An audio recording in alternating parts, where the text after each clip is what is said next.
Tuvo su antecedente en el Centro Extremeño que se fundó en Madrid en 1905 y que tuvo como impulsores intelectuales como Mario José de Luna o al escritor y médico Felipe Griego.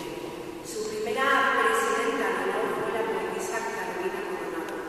Al paso de la década de los 20 nace un nuevo centro, tras la desaparición del anterior, que toma el nombre de Casa de Extremadura y tuvo que esperar hasta 1933 para que finalmente se conociera lugar con su actual denominación, Hogar Extremeño de Madrid. La guerra civil llevó a que la entidad se cerrara durante aquellos años.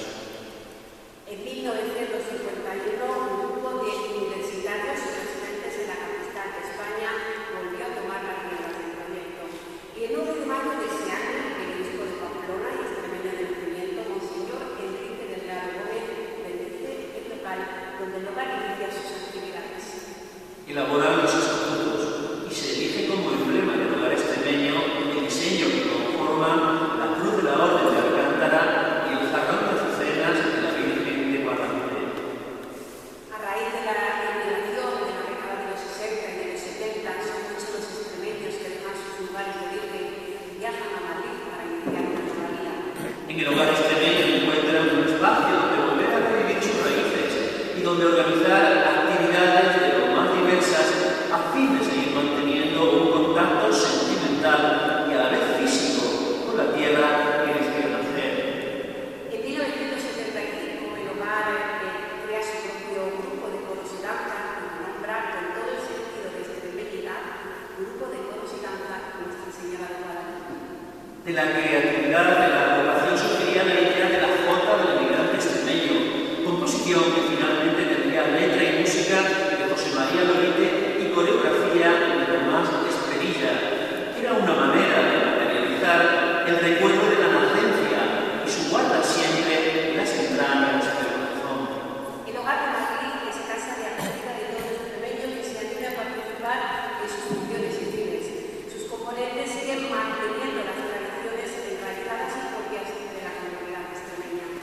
Les une el apego por los pueblos y ciudades de la región que les vio crecer. Transita entre todos ellos esa línea profunda y única que les sigue identificando como ciudadanos extremeños, aunque vivan en otra tierra.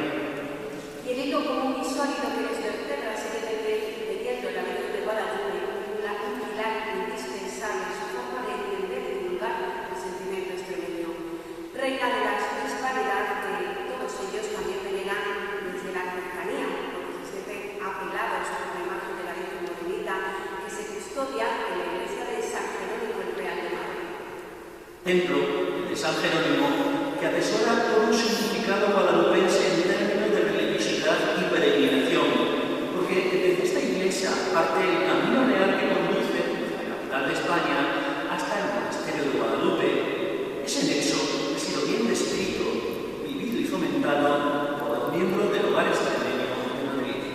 Hasta tal punto han sabido cuidar y hacer muy visible ese hilo de unión que hoy una parte muy significativa de los miembros del hogar extremeño de Madrid son también componentes de las damas de Nuestra Señora de Guadalupe de la Real Asociación de Caballeros.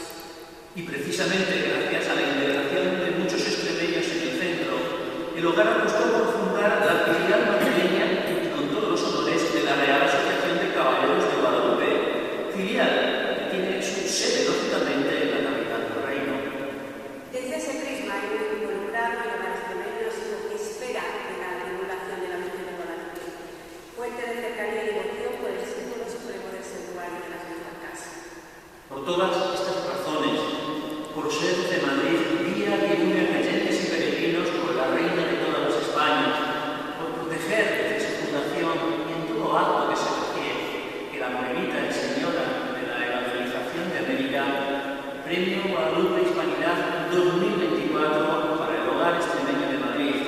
Entrega el premio don Agustín Margallo Moraño, presidente de la Real Asociación de Caballeros. Recoge don Jacinto Gil, presidente